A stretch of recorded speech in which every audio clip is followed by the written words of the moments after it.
Agency बाहेर ग्राहकांच्या गॅससाठी रांगा.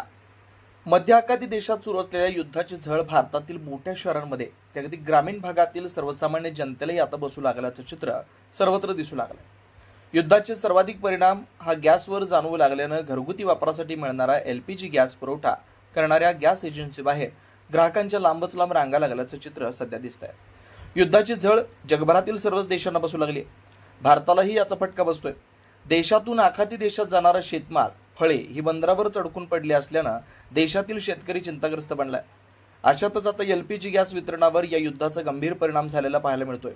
मोठमोठ्या हॉटेल इंडस्ट्रीजमध्ये वापरले जाणारे LPG गॅस सिलेंडरचा पुरवठा बंद झाल्यानं अनेक हॉटेल व्यावसायिक अडचणीत आले.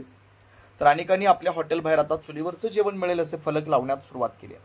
याचा परिणाम हा आज ना उद्या घरगुती गॅस सिलेंडरवर होईल अशी भीती सामान्य गॅस ग्राहकांना वाटू लागल्यानं गॅस सिलेंडर मिळवण्यासाठी सर्व एजन्सी बाहेर ग्राहकांच्या लांबच लांब रांगा लागल्याचं चित्र दिसतंय. म्हसवड शहरात असलेल्या शुभम भारत गॅस एजन्सी बाहेर ग्राहकांच्या लांबच लांब रांगा लागल्याचं चित्र असलं तर अद्याप या ठिकाणाहून एकाही गॅस ग्राहकाला सिलेंडर मिळाला नाही. असं घडलं नसल्यानं गॅस ग्राहकांच्यातून समाधान व्यक्त करण्यात येत आहे. मात्र एजन्सी मार्फत घरपोच सिलेंडर वितरण सध्या थांबवण्यात आल्याची माहिती समोर येते. यामध्ये गैरप्रकार होऊ नये यासाठी हा निर्णय एजन्सी चालकांनी घेतला असल्याचं समजतंय.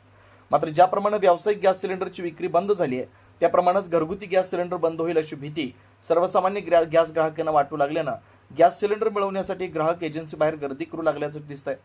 अशातच गॅस पुरवठा करणाऱ्या कंपन्यांनी गॅस वितरणात काही अटी घातल्यानं सामान्य ग्राहकांचा अधिकच गोंधळ उडाला.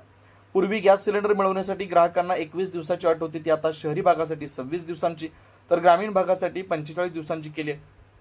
प्रत्येक ग्राहकाची KYC कंपनीने बंधनकारक केले. ज्यांची नसेल त्यांची बुकिंग होत नसल्याचं समोर येते.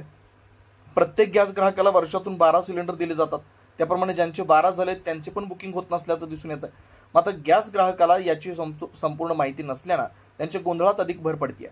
ग्राहकांचा गोंधळ कमी करण्यासाठी जिल्हाधिकारी संतोष पाटील यांनी पुढाकार घेत जिल्ह्यातील सर्व गॅस एजन्सीला योग्य त्या सूचना दिल्या. त्यानुसार जिल्हाधिकाऱ्यांच्या सूचनानुसारच गॅस ग्राहकाला गॅसचा पुरवठा सुरू असल्याचं येथील एजन्सीच्या सूत्रांकडून सांगितलं जात आहे. प्रतिनिधी महेश कांबळेसह नागनाथ डोंबे, राजयोग 79 न्यूज, म्हसवड.